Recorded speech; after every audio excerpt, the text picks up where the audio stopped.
Friends, ഇന്ന് നമ്മൾ super tasty വഴുതനങ്ങ ഫ്രൈ ഉണ്ടാക്കാം. ഇത് നമ്മൾ ചപ്പാത്തിയോ ചോറിൻ്റെ കൂടെ കഴിക്കാൻ പറ്റും. അപ്പോൾ ആദ്യം എൻ്റെ ചാനൽ സബ്സ്ക്രൈബ് ചെയ്യാൻ മറക്കരുത്. ബെൽ ഐക്കൺ ഷുവറായിട്ട് പ്രസ് ചെയ്യണം. ഏറ്റവും ആദ്യം നമ്മൾ വഴുതനങ്ങ ഇങ്ങനെ ഇച്ചിരി തിന്നായിട്ടാണ് ഞാൻ കണ്ടിച്ച് വെച്ചിരിക്കുന്നത്. അപ്പോൾ നമുക്ക് നല്ലപോലെ ഫ്രൈ ആയി കിട്ടും. ഇങ്ങനെ കണ്ടിച്ച് കഴിഞ്ഞ് വെള്ളത്തിൽ ഇടാം. വെള്ളത്തിൽ കുറച്ച് നമ്മൾ മഞ്ഞൾപ്പൊടി ഇട്ടിട്ട് അത് നല്ലപോലെ മിക്സ് ആക്കിയിട്ട് സൈഡിൽ വെച്ചേക്കാം. ഇനി പാനിൽ നമ്മൾ 2 ടേബിൾ സ്പൂൺ ഓയിൽ എടുത്തിട്ടുണ്ട്. ആദ്യം നമ്മൾ ഇത് ഇച്ചിരി നമ്മുടെ വെളുത്തുള്ളി ചെറുതായിട്ട് അരിഞ്ഞ് നല്ലപോലെ ഫ്രൈ ചെയ്യണം. വെളുത്തുള്ളി നല്ലപോലെ ഇച്ചിരി ബ്രൗൺ ആവുന്ന രീതിയിൽ ഫ്രൈ ചെയ്തെടുക്കണം.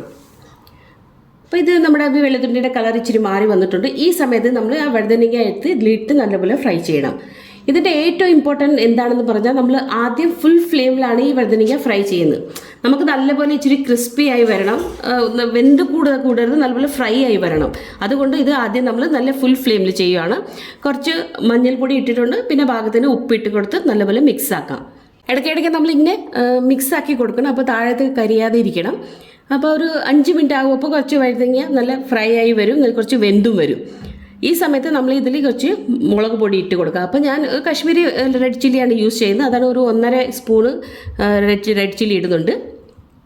അത് ഇട്ട് കഴിഞ്ഞ് നല്ലപോലെ മിക്സ് ആക്കാം.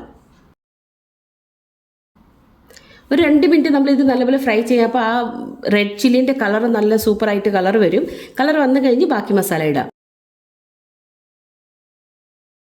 ഇപ്പം നമ്മൾ 2 മിനിറ്റ് ആയിട്ടുണ്ട്. ഇനി ഒരു സ്പൂണ് നമ്മൾ ഇതിൽ മല്ലിപ്പൊടി ഇട്ടിട്ടുണ്ട്, 1/2 സ്പൂണ് ജീരകം പൊടി, പിന്നെ ഒരു 1/4 സ്പൂൺ ഇതിൽ ഗരം മസാല ഇട്ടിട്ടുണ്ട്. അത് കഴിഞ്ഞ് നല്ലപോലെ മിക്സ് ആക്കാം. ഈ സമയത്ത് മസാല ഇട്ട് കഴിഞ്ഞ് നമ്മൾ ഫ്ലെയിം സിം ആക്കണം. കാരണം ഇപ്പോൾ മസാല കരിയരുത്.